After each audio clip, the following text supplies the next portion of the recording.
बिस्मिल्लाहिर्रहमानिर्रहीम अस्सलामुअलैकुम। Welcome to Divine Cooking and Baking. आज मैं आप लोगों के लिए दही भल्लों की रेसिपी लेके आई हूँ। तो भल्ले जो हैं हम बनाएंगे आज बहुत ही इजी रेसिपी के साथ, बिल्कुल नरम, बहुत ही ज़बरदस्त मज़े के भल्ले तैयार होंगे हमारे।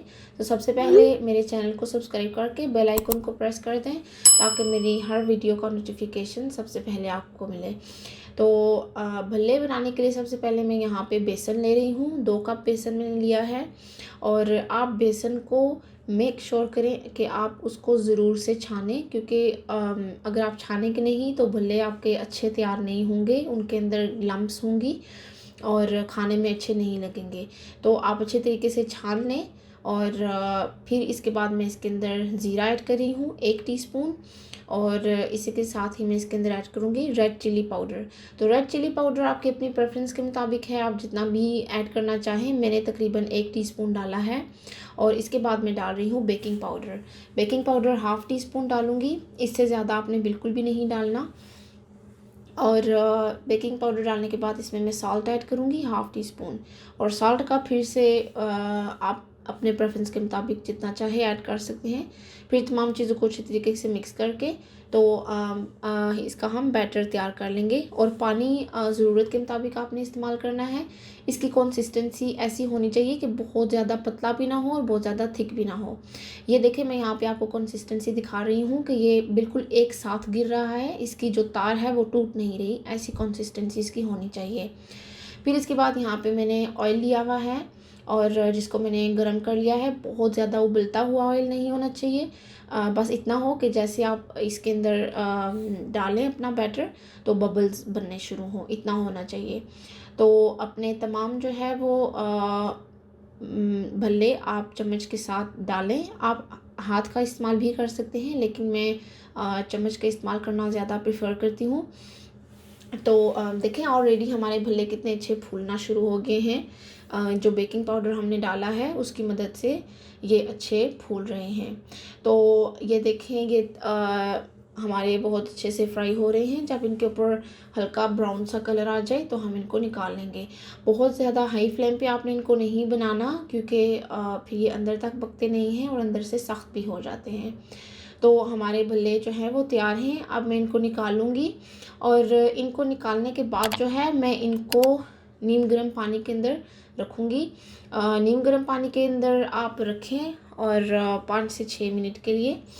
और यहाँ इस पॉइंट पे आप जब फ्राई करके इनको निकालें तो इनको आप ठंडा करके तो सीलेबल बैग में डाल के तो आप जो है इनको रख भी सकते हैं फ्रीज़ करने के लिए।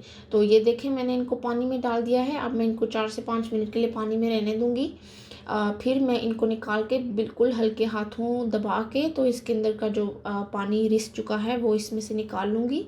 इसी तरीके से मैं अपने तमाम भल्ले पानी से निकाल लूँगी। तो आप जब ये कर रहे हो तो मेक श्योर करें कि आपके भल्ले टूटे नहीं। बहुत ही एहतियात के साथ आपने उनको पानी से निकालना है। अब जो है हम इन्हें असेंबल करेंगे तो उसके लिए सबसे पहले हमें दही की ज़रूरत है। तो यहाँ पे मैंने दही लिया है और मैं यहाँ पे आपको एक ट्रिक बताती चलूँ, एक टिप देती चलूँ कि आप हमेशा जो है वो दही को दूध के साथ पतला किया करें। पानी यूज़ का इस्तेमाल ना करें, क्योंकि फिर जो दही का जायका है वो ख़राब हो जाता है। ये तो मैंने दूध डाल के इसको फेंट लिया था। और अब मैं इसके अंदर चाट मसाला ऐड कर रही हूँ। चाट मसाला मैंने 1 टेबल स्पून यूज़ किया है, आपको जितना चाहे आप इस्तेमाल कर लें। तो यहाँ पे मैंने दही तैयार करके तो सर्विंग डिश के अंदर मैं सबसे पहले बॉटम पे दही डालूँगी। और फिर इसके बाद जो है इसके ऊपर मैं चने और आलू डालूँगी। तो आपकी अपनी मर्ज़ी के मुताबिक आप अगर चाहें तो ऐसे ही दही के साथ आप भल्ले खा सकते हैं। लेकिन मैं यहाँ पे चने और आलू इस्तेमाल कर रही हूँ। लेकिन आप मेक श्योर करें कि चने और आलू उबाल के आप बिल्कुल उनको ठंडा कर लें, फिर आप उसको दही के अंदर डालें। तो वो डालने के बाद मैं इसके ऊपर अपने भल्ले रख रही हूँ। देखें कि मेरे भल्ले कितने नरम हैं, बिल्कुल हाथ लगाने से भी टूट रहे हैं।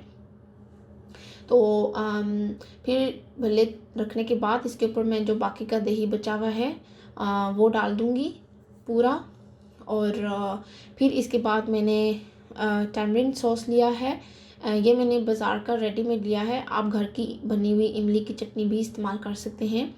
तो इस तरीके से आप इसके ऊपर उसको गार्निश कर लें।